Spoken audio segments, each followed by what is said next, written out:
quand la tristesse arrive, je sais tu es là, toujours près de moi. Bon lundi, bienvenue à votre émission La Victoire de l'amour. J'espère que vous allez bien en ce début du mois de novembre. Évidemment, quand on dit mois de novembre, on est toujours porté à dire que c'est le mois des morts. Moi, j'aimerais mieux dire que c'est le mois de la vie éternelle. Et je veux vous donner un exemple ce matin qui... Je veux prendre le temps de bien y répondre. C'est une dame qui m'a écrit, une dame d'à peu près 70 ans, qui a perdu son mari subitement et qui est décédée. Et elle m'écrit pour me dire, bon, elle n'est pas très riche, elle n'a pas beaucoup de sous.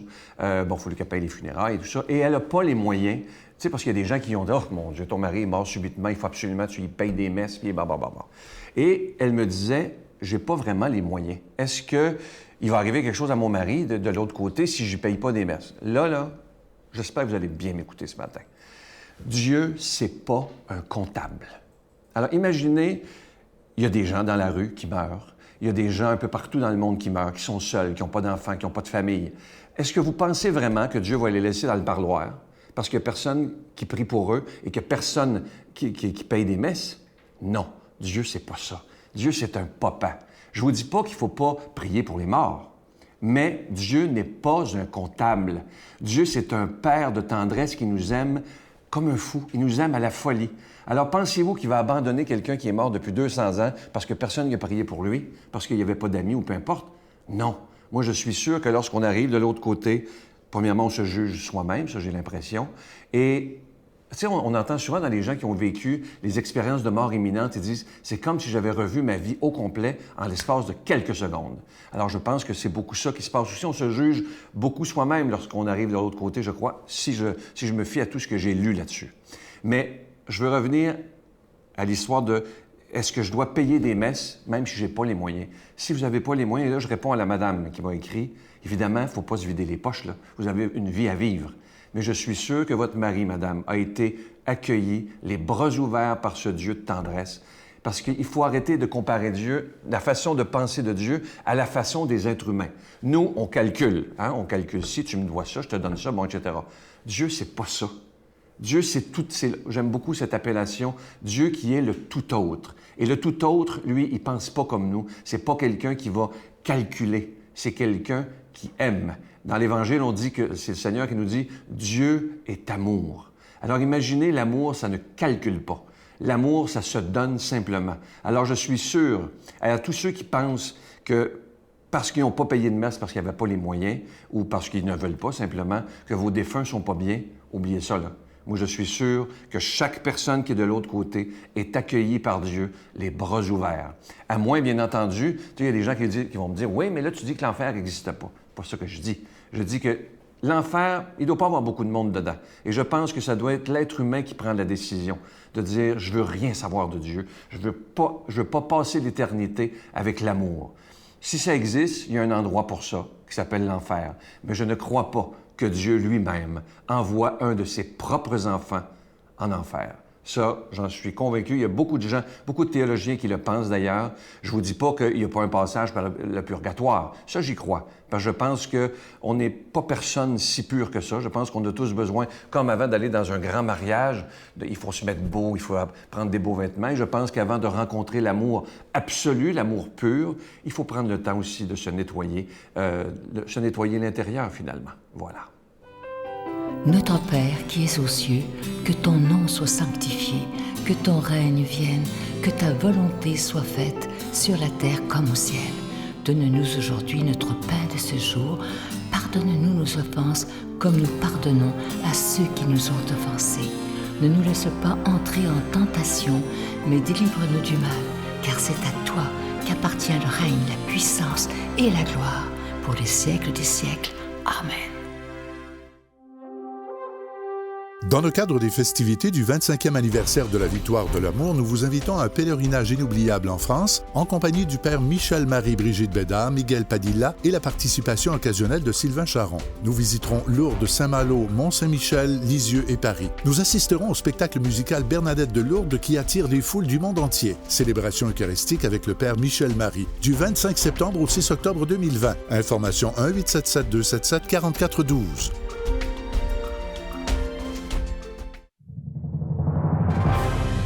En compagnie du père Michel Marie, Marcia Pilote, Sœur Angèle, Éloi Gillard, Stéphane Roy, Brigitte Bédard et Sylvain Charon. En chanson, Mélissa Bédard, Georgia Fumanti, Jessica Poulain et Miguel Padilla. Et un mini-spectacle de l'unique Natacha Saint-Pierre et Grégory Turpin. Les 6 et 7 juin 2020 à 13h et 19h à la salle Maurice-Aubry de Sherbrooke. À réserver rapidement au 514-523-4433 ou sans frais au 1-888-811-92-91.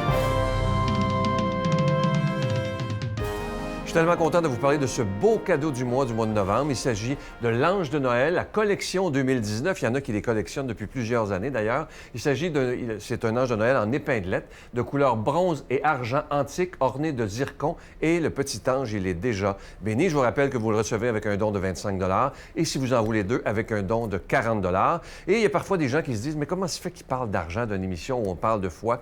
C'est simple, c'est tout simple. Hein? C'est qu'on doit payer pour être à la télévision, que ce soit pour la production et la diffusion. Mais imaginez, ça fait maintenant plus de 24 ans que cette émission existe grâce à chacun et chacune d'entre vous. Je vous donne l'adresse. La Victoire de l'Amour, casier postal 120, succursale Boucherville à Boucherville, le J4B 5E6, je vous la redonne. La Victoire de l'Amour, case postale 120, succursale Boucherville à Boucherville, le J4B 5E6. Également par téléphone, par carte de crédit du lundi au vendredi de 8h30 à 16h30 dans le 514-523-4433, 523-4433 ou sans frais le 1-888-811-9291, 1-888-811-9291 et aussi sur notre site Internet. Vous savez que c'est un moyen très efficace et très sécuritaire de faire votre don. Évidemment que c'est très rapide également pour recevoir votre cadeau du mois. Il s'agit du www.lavictoiredelamour.org. Alors, je vous rappelle ce magnifique cadeau du mois de novembre. Il s'agit de l'Ange de Noël collection 2019. Et c'est une épinglette, évidemment, de couleur bronze et argent antique, ornée de petits zircons. Et le petit Ange de Noël, il est déjà béni. Merci de tout cœur de votre grande générosité et merci de votre prière.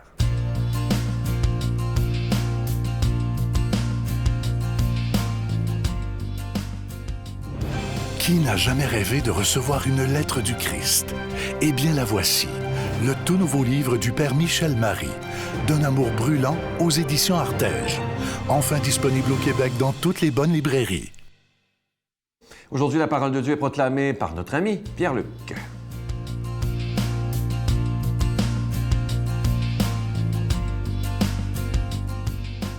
Bon matin à vous, très heureux de vous retrouver ce matin pour l'Évangile selon Saint Luc. Je décide d'intituler mon homélie « Relever le défi de Jésus ». Vous allez comprendre pourquoi, parce que Jésus, à travers ce texte de Saint Luc, il est concret, c'est direct, c'est du clair. Il ne passe pas par quatre chemins, et par différents moyens pour nous expliquer ce que Jésus s'attend de nous. Vous allez voir, je ne sais pas si vous avez déjà relevé le défi de Jésus à travers le texte de cet Évangile. Jésus était entré chez un chef des pharisiens pour y prendre son repas.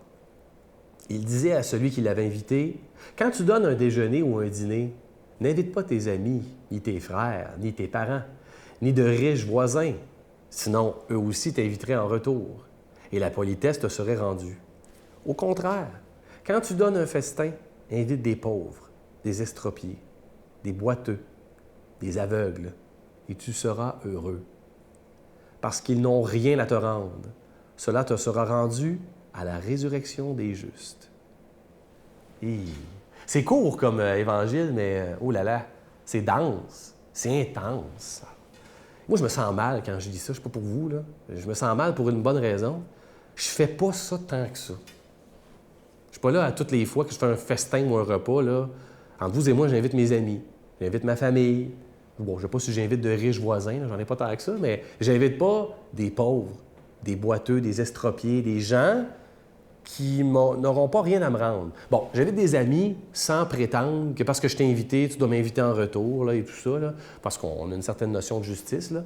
Je vivais de manière inconditionnelle, mais j'invite quand même des amis. Et je trouve que c'est pour ça que c'est relever le défi de Jésus. Jésus connaît nos cœurs, il connaît notre raison, et il sait qu'on ne va pas dans la voie, on va pas dans l'inconfort, on va dans le confort, on va dans ce qu'on connaît le plus. Et ce sont nos amis, c'est facile, c'est évident à inviter nos amis. Et il nous propose un défi radical, je pense. Puis à l'époque, là, c'était quand même quelque chose de dire ça. Imaginez, là, tout le monde s'invite, puis là, lui arrive avec cette nouvelle façon de penser, là. C'est bien trop facile d'inviter ceux que tu connais. Invite ceux que tu connais pas. C'est eux qui en ont besoin, puis ils n'ont pas besoin de te le rendre. Hey, pour nous, aujourd'hui, on dirait que c'est plus facile à comprendre. Le don est intéressant. Mais pour l'époque de Jésus, dire ça à un pharisien, en plus, là, c'était incroyable, à quel point il était révolutionnaire. Mais revenons à nous, là, parce que à l'époque de Jésus, je comprends, là, mais encore nous, aujourd'hui, comment on peut le faire? Moi, j'aimerais ça que s'il y en a qui l'ont déjà fait, là, envoyez-moi votre histoire. Quand est-ce que vous avez créé un repas, un festin, peu importe, là, un moment où vous avez invité des gens que vous ne connaissez pas, des pauvres, des gens qui en avaient de besoin chez vous? J'aimerais ça le savoir. J'aimerais ça avoir une histoire concrète de ça. J'en ai, là, plus autour de moi, comme je vous dis, que dans ma propre vie. Je m'en excuse, mais pas tant que ça. J'en ai pas beaucoup. Et là, je vous parle pas d'un repas du 24 décembre, la veille de Noël, où on dirait que c'est comme convenu de faire un repas pour les démunis. J'y ai participé, et c'est bien, là, je dis pas qu'il faut pas le faire, là. Mais on dirait qu'on le sait que dans le temps des fêtes, hein, il y a la guignolée et tous les moments pour les... Moi, je ne vous parle pas de ça. Je parle de vous dans votre propre vie. Moi, ça m'est arrivé une fois où il y a un mendiant qui m'a demandé de l'argent. Et je m'en allais prendre une petite bouffe, là, un repas. Et on dirait que là, j'ai dit non, j'ai pas d'argent, j'ai continué mon chemin. Et c'est la seule fois que ça m'est arrivé, j'ai arrêté. J'étais avec un ami, je suis revenu. J'ai dit, j'ai pas d'argent, mais je m'en vais prendre un repas, puis je le partage avec toi. Ça te tente-tu? C'est quoi ton nom? Il m'a dit son nom. J'ai fait, ouais, j'ai faim. On est venu manger ensemble, on racontait un peu sa vie. Tu vois que c'est une vie complexe, là. C'est incroyable, des histoires de vie là-dedans. Et il est reparti. Je m'attendais à rien. Je sais pas... J'étais vraiment heureux. C'est vrai qu'à la fin, je vous le raconte aujourd'hui, puis je me dis, c'est tellement plus que d'avoir été juste manger avec mon ami avec qui j'étais. J'ai partagé ce repas-là avec quelqu'un qui en avait vraiment besoin, là. Et honnêtement, je ne suis pas sûr qu'avec mon argent, on le sait, il l'aurait nécessairement utilisé pour la bonne cause, on s'entend. Alors, moi, je me dis, si Jésus nous dit ça, c'est parce que j'ai sur ma liste d'invités des gens connus. Mais un jour, est-ce que je serai sur la liste des invités de Jésus? Peut-être que oui. Je me dis, le Christ, il nous propose ça, c'est que lui-même, éventuellement, va m'inviter à son repas. Parce que je suis pauvre, parce que moi aussi, je suis estropié. Hein, vous voyez comment on peut inverser ça? C'est pas nécessairement nous qui invitons des gens. Nous, on peut se faire inviter, là. Puis la pauvreté, elle est intérieure aussi. Prendre le temps de prier ce défi de Jésus. Seigneur, dispose mon cœur à la générosité non calculée, à l'offre de mes biens sans compter et à ma présence d'écoute déposée, puisque tu connais la valeur des gens, Seigneur. Au nom du Père et du Fils et du Saint-Esprit. Bonne journée. Je vous salue Marie, pleine de grâce. Le Seigneur est avec vous. Vous êtes bénie entre toutes les femmes, et Jésus, le fruit de vos entrailles, est béni. Sainte Marie, Mère de Dieu, priez pour nous pauvres pécheurs, maintenant et à l'heure de notre mort. Amen.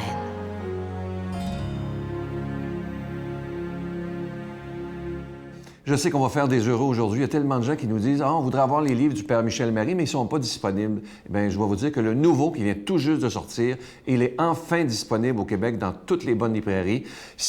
Imaginez, il a un talent cet homme. C'est tout petit le livre, c'est le Christ qui nous parle. C'est Jésus qui nous parle pendant toutes ces pages. Alors, il s'adresse à chaque personne. C'est tellement touchant. Alors, c'est d'un amour brûlant aux éditions Artege. Il est disponible dans toutes les bonnes librairies, mais il n'est pas disponible à notre bureau. Bye.